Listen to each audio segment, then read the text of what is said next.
It's Normandy, France. It's June 6th, 1944, and it's about to get very loud. You've seen the movies. You know the drill. Thousands of Allied troops storming the beaches, sand flying, bullets flying, people flying. But let's ruin the history books a little. What if, instead of vintage propeller planes, the Allies had a full squadron of F-22 Raptors? Yeah, stealth fighters, dogfight kings, the kind of jets that make other jets cry. What happens when 21st century air power meets mid-20th century machine guns? Let's break it down. First off, let's talk specs, because these planes are monsters. The F-22 Raptor can fly at 1,500 miles per hour. That's more than twice the speed of sound. Try aiming a machine gun at that. Spoiler, you can't.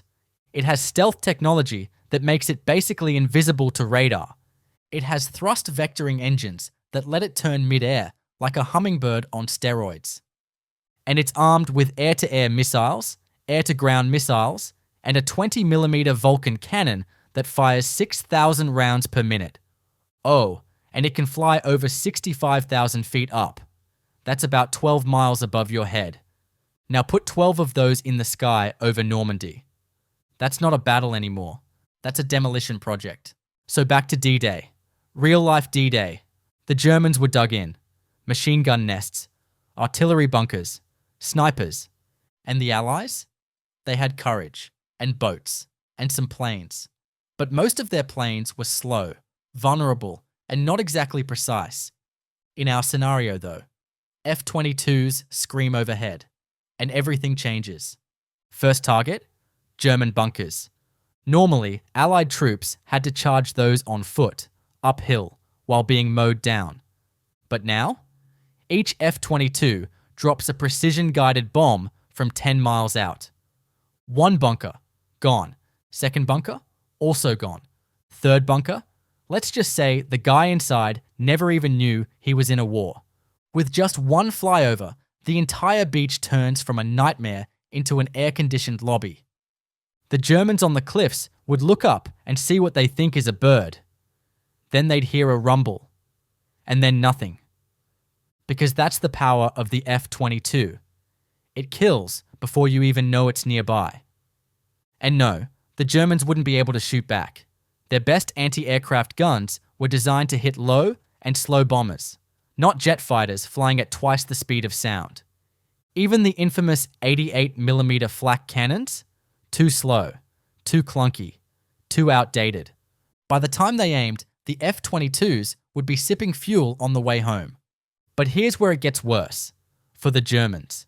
Because those Raptors, they're not just dropping bombs, they're also providing live recon. They can laser mark targets for other units. They can jam enemy radios. They can coordinate with drones, satellites, and strike teams. It turns chaos into choreography. So now, the Allies aren't just storming the beach. They're doing it with real-time targeting, aerial support, and total air dominance. The German lines? Broken in minutes. Their reinforcements? Tracked and destroyed before they even reach the front. The F-22s don't just tilt the odds. They delete them. And remember, this is just one squadron. In real life, the Allies lost over 10,000 soldiers on D-Day.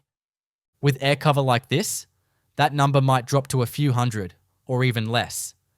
And that changes everything. Morale skyrockets. Ground troops move faster. The push inland happens quicker. And maybe, just maybe, the war ends months earlier.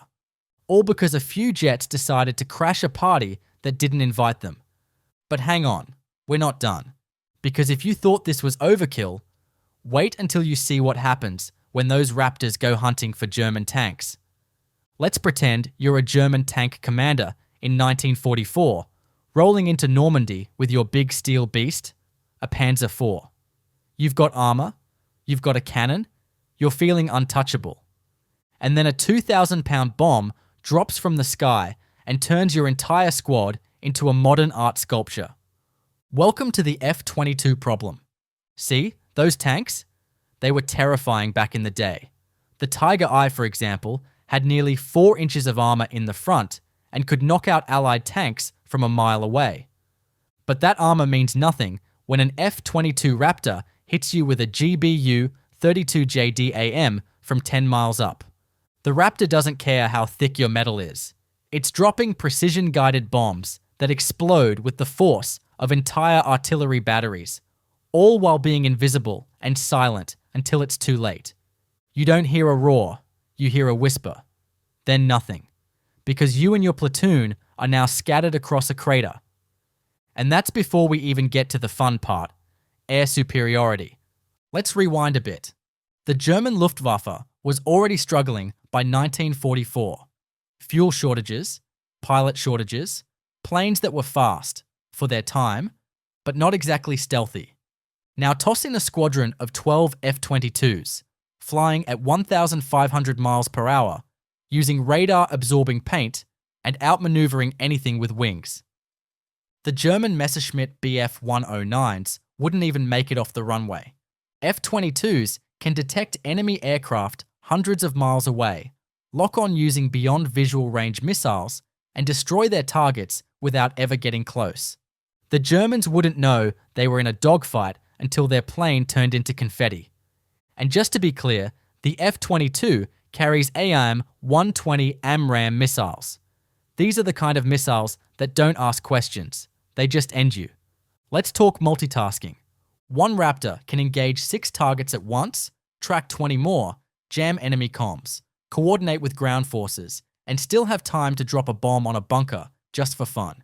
It's like giving a superhero a laser pointer, a grenade launcher, and a GPS. And remember, this is happening while Allied troops are still landing. So while the Germans are trying to adjust their binoculars, the sky opens up and deletes their defenses.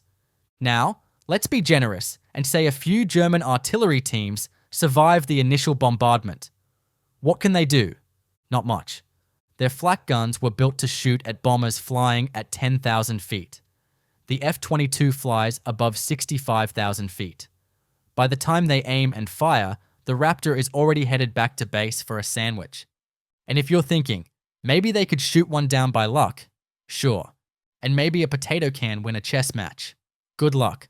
Let's talk ground tactics.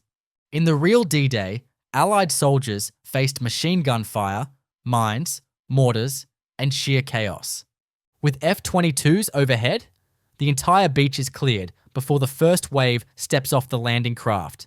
Bunkers, bombed, machine gun nests, shredded, snipers, gone, tanks, flipped. Allied troops walk in like it's a grand opening ceremony. They're not storming the beach, they're claiming it. And the timing? Changed completely. In 1944, it took 12 hours to secure just a part of the beach. With modern air cover, maybe 30 minutes. Let that sink in. Now let's talk ripple effect. Because this isn't just a better beach day. This changes the war. Allied troops move inland faster. The German lines collapse earlier. The Battle of the Bulge? Maybe it never happens. Paris is liberated weeks sooner. And Hitler? Sitting in his bunker, wondering if the thunder outside is a storm or the future kicking in the door. And here's where it gets wild. The Soviets on the Eastern Front. If the Western Allies win faster, Stalin's army doesn't get as far west. That means a different map after the war. Maybe East Germany never exists. Maybe the Cold War shifts. All from 12 jets. Now let's not forget logistics. F-22s don't run on magic. They need fuel, maintenance, spare parts. But let's cheat a little and say this squadron comes with a mobile support team. Trucks, tools, mechanics, and plenty of fuel. Even with that, they could operate out of a secure rear base, maybe in England, and still reach the battlefield in 15 minutes. That's how far air power has come in 70 years. So what do we end up with? A beach that's secured before the Germans can reload. Ground forces advancing like it's a parade. A Luftwaffe that's basically grounded. A tank corps that turns into wreckage. And a German army that doesn't even have time to surrender. This isn't just a win. It's a history rewrite. So what's the moral here? Future tech doesn't just tip the scales. It flips the table. Because war isn't fair. And in this scenario, it's a beatdown. Now imagine dropping just one F-22 into the Napoleonic Wars, or the Battle of Thermopylae, or even World War I. History would unravel faster than a cheap sweater.